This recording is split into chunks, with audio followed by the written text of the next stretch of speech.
बरेली के बमियाना गांव में एक चोरी का वाकया पेश आया है, जिसमें चमनुद्दीन नामी शख्स ने रहजनों से लड़ते लड़ते अपनी जान दे दी। खंबे से हमारे घर पे चढ़ गए थे वो लोग। एक लोग चढ़ा, उसने गेट खोला और फिर हमारा गेट अंदर बाहर से उन्हें लॉक कर दिया। हमारे भाई चमन का उन्होंने गेट खुलवाया, उसको लूटपाट करते रहे, उसको बांध के उसके कमरे में बंद कर दिया। फिर हमारा गेट खोला, हमें बाहर निकाला उन लोगों ने। फिर हमारे कमरे में घुस गए वो लोग। हमारे कमरे में घुसते हुए जो लूटपाट उन्होंने की वो करते रहे, गंदी गंदी गालियाँ पहुँचने लगे। हम भी उन पर लिपट गए थे इस तरह से। मोहल्ले वालों ने बहादुरी का सबूत दिया और 5 चोरों में से 3 को अपनी गिरफ्त में ले लिया। डाकुओं की पिटाई के बाद उन्हें पुलिस के हवाले कर दिया।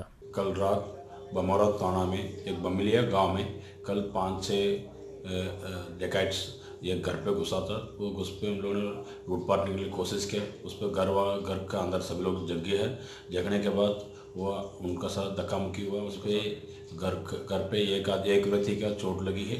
दूसरा व्यक्ति उनका पकड़ने में प्रयास बहुत कोशिश की, उसी में उन्होंने एक व्यक्ति का गोली मार दी। उनके पेट पर गोली लगने से उनका मृत्यु हो गया। उसका बेटे के सर से बाप का साया उठने और बीवी के बेवा होने के बाद सियासी पार्टियां जख्म पर मरहम लगाने की कोशिश कर रही हैं।